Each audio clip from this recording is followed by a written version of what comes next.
This is 2OF Entertainment.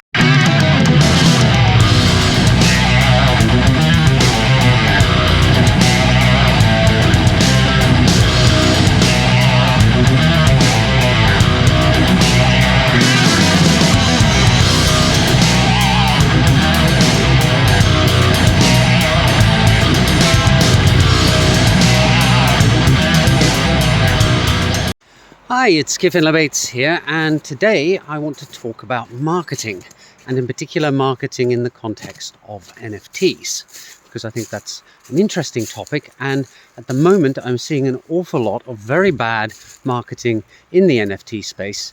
My Twitter feed is full of various tweets shilling different NFT projects, which all look the same, and where it's pretty clear that the project people haven't really thought about what it is that they're doing. They're just copy pasting what they see other people doing, and then are surprised that their projects are unsuccessful. So it's worth actually having a little look back over what marketing is and how it's evolved over time. Now, as a developer, I went through most of my career not really understanding what marketing was. I didn't even know what the difference between sales and marketing was, or business development for that matter. And I think the thing is that in the early days, and we're talking way back now, marketing was basically about telling people what it was that your product did. Buy our toothpaste, it makes your teeth nice and shiny and white, things like that. And then the companies started to get more sophisticated as they thought about not just selling a product, but actually selling a whole lifestyle. And this makes sense if you think, for example, about soft drinks. I mean, a soft drink is just some carbonated, sugared, flavoured, coloured water. And there's not really much you can say about it other than it's tasty, but then again, so is a piece of fruit, and it's thirst quenching, but so is a glass of water. And in fact, when you think about it, soft drinks have a lot of downsides. They can cause you to become overweight or develop diabetes, or they can rot your teeth. But what the soft drink companies found is that they can sell a lifestyle.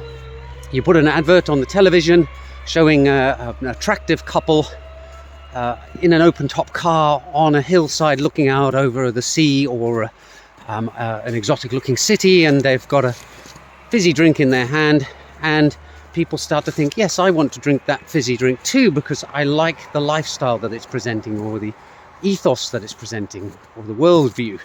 And so marketing became about brands and about portraying a desired lifestyle or image to the people involved. And of course, this is in a sense what a lot of the successful NFT projects are doing too. It's making you feel like you're part of a club that has a particular worldview, and there's a sort of an us versus them aspect to it, an exclusivity, if you will. And of course, it's not just soft drinks, which have really not got that much in the way of utility, that have to resort to these kind of tactics. You see in the technology world that the same thing goes on too. Recently, for the first time since 1994, I've been using an Apple computer, a MacBook in fact, and I've also got an Apple Magic Mouse, which quite frankly is the worst pile of crap I've ever had the misfortune to use in order to move a pointer around on a screen, but that's by the by. And the thing about Apple is that it presents a way of viewing the world, and it presents an exclusive club for Apple aficionados, and it's targeted a very specific group of people, and that's particularly the creatives. So if you are a graphic artist or something like that, you're going to think, I need a computer, I must go and get an Apple computer. And Apple has done this for decades. I still remember the advert from 1984 where a sort of athletic woman throws a hammer into a giant Orwellian screen with a grey talking head, presumably meant to represent IBM at the time. And, their slogan, think differently. Actually think different. So they think so differently that they don't even obey the standard rules of English grammar. And by doing this, it's not actually about the technology so much anymore, although admittedly the quality of it is pretty good. It's about the lifestyle that it's presenting to you. Take these products and you will become one of us, and we're in a group that you would like to be in. So the issue that I have with these kinds of advertising is that they feel inherently dishonest to me. They're not authentic. They're not presenting the true view of the world, if there even is such a thing. They're fabricating a story and a narrative for you to participate in and follow.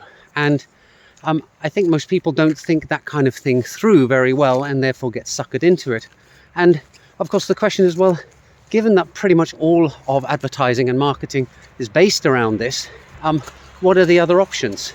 Well, the clue is in what I said in the previous sentence, which is that there is now a new form of marketing that I'm seeing becoming more prevalent, which is something that I guess you could call authentic marketing, where you just put the facts in front of people and leave them to decide. And the issue there is it really only gives you two options as to how to advertise what it is that you have. There's the authenticity, just sort of bare and open honesty concerning what it is that you have on offer.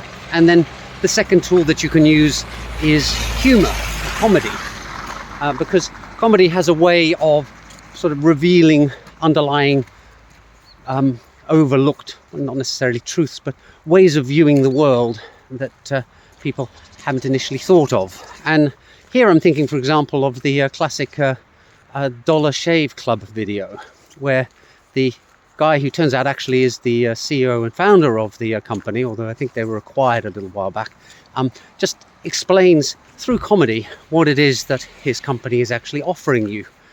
So that's an approach, and I think it's actually a good one because it is more honest. And one of the things that me and Richard have been trying to do with our Authorverse project is to not shill and to not hype the project, just be honest with people that, quite frankly, we don't know where we're going with it. It's just evolving over time, and we're having a bit of fun.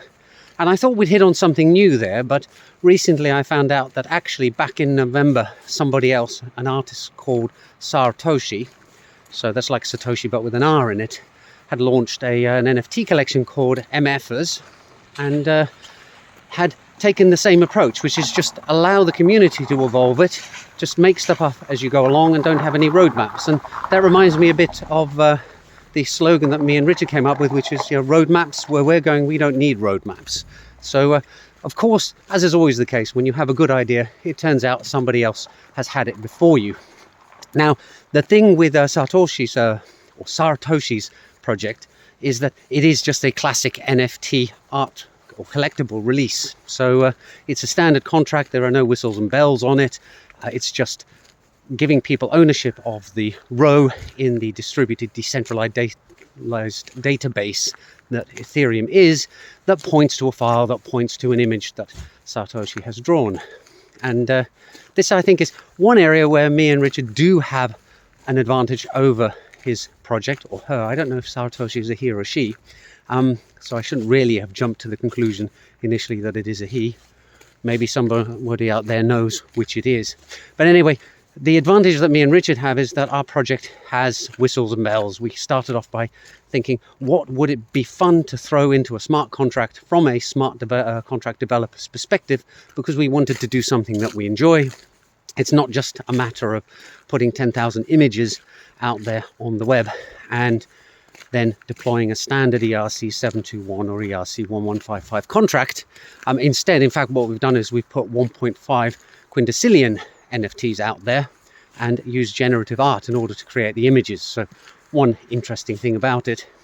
But anyway, it's nice to see that it is possible for an NFT project to succeed without having to resort to the standard approach of shilling and hyping your project with a community manager and a Discord server with 69 channels in it, 30 of which are private, and releasing derivative collections in order to try and maximize the amount of money that you can extract from the people who've joined your community. That it is just possible for the community to spontaneously evolve. And I think those kind of communities ultimately are actually more valuable than the ones that have been either artificially engineered or where an attempt has been made to artificially engineer them and people who've seen through it. Anyway, there are some thoughts on NFTs and marketing. I hope you found them interesting, and I'll see you all in the next video soon. Bye for now.